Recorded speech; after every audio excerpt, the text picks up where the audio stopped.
Los Angeles county শেরিফের প্রশিক্ষণ কেন্দ্রে বিস্ফোরণে ৩ জন ডেপুটি নিহত হয়েছেন। শুক্রবার সকাল 7:30টার দিকে ইস্ট লস অ্যাঞ্জেলেসের ট্রেনিং ফ্যাসিলিটিতে এই ঘটনা ঘটে। নিহত 3 জনই কাউন্টি শেরিফ বিভাগের আর্মস অ্যান্ড এক্সপ্লোসিভস ইউনিটের সদস্য ছিলেন বলে জানিয়েছেন sheriff Robert Luna. Santa Monica থেকে উদ্ধার করা একটি বোমা নিষ্ক্রিয় করার সময় এমন দুর্ঘটনা ঘটে থাকতে পারে বলে ধারণা সংশ্লিষ্ট তদন্ত কর্মকর্তাদের। শুক্রবার সকাল সকালই লস অ্যাঞ্জেলেসের শেরিফ প্রশিক্ষণ কেন্দ্রটি পরিণত হয় এক ভয়ঙ্কর মৃত্যুপুরীতে। বিকট এক বিস্ফোরণে কেঁপে ওঠে গোটা এলাকা। এর রেশ কাটতে না কাটতেই জানা যায় এক মর্মান্তিক খবর। কর্তব্যরত অবস্থায় প্রাণ হারিয়েছেন লস অ্যাঞ্জেলেস কাউন্টি শেরিফ ডিপার্টমেন্টের 3 চৌকস deputy. This morning, shortly after 7:30 a.m., an explosion occurred at our Special Enforcement Bureau.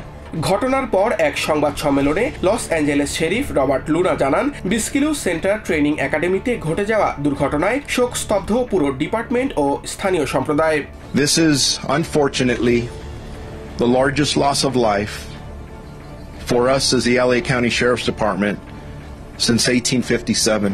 Training সেন্টারের পার্কিং লটে ঘটা বিস্ফোরণটিকে প্রাথমিকভাবে প্রশিক্ষণ দুর্ঘটনা বলে মনে করছেন তদন্তকারী কর্মকর্তারা। বৃহস্পতিবার সান্টা মনিকার একটি গ্যারেজ থেকে পাওয়া গ্রেনেড নিষ্ক্রিয় করতে গিয়ে সম্ভবত এই বিস্ফোরণ ঘটেছে বলে ধারণা তাদের। শেরিফ রবার্ট লুনা জানান, নিহত ডেপুটিরা প্রত্যেকেই তাদের কাজে বেশ অভিজ্ঞ ছিলেন এবং দীর্ঘদিন ডিপার্টমেন্টকে সেবা দিয়েছেন।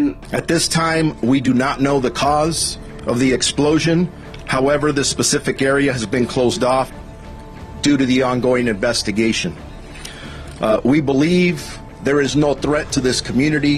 ডিপার্টমেন্টের এই সেরা কর্মকর্তাদের মৃত্যুতে গভীর শোক ও ক্ষতিগ্রস্ত পরিবারগুলোর প্রতি সমবেদনা জানিয়েছেন স্পেশাল এনফোর্সমেন্ট ব্যুরোর deputy Jason Jabala. Yeah, it was definitely a shock when I got a call this morning.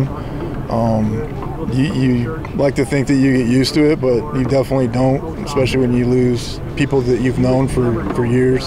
Yeah, the sheriff's correct. These were the best of the best. ঘটনার পর ফেডারেল এবং স্থানীয় সংস্থাগুলো তদন্তে সহায়তা করছে বলে জানান অ্যাটর্নি জেনারেল প্যাম বন্ডি ও হোমল্যান্ড সেক্রেটারি ক্রিস্টিনো।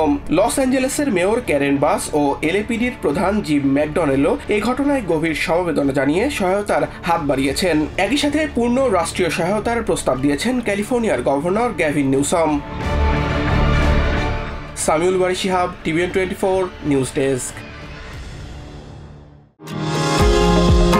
নিউ ইয়র্ক থেকে সম্প্রচারিত TVN 24 টেলিভিশন বিশ্বজুড়ে বাঙালির কণ্ঠস্বর।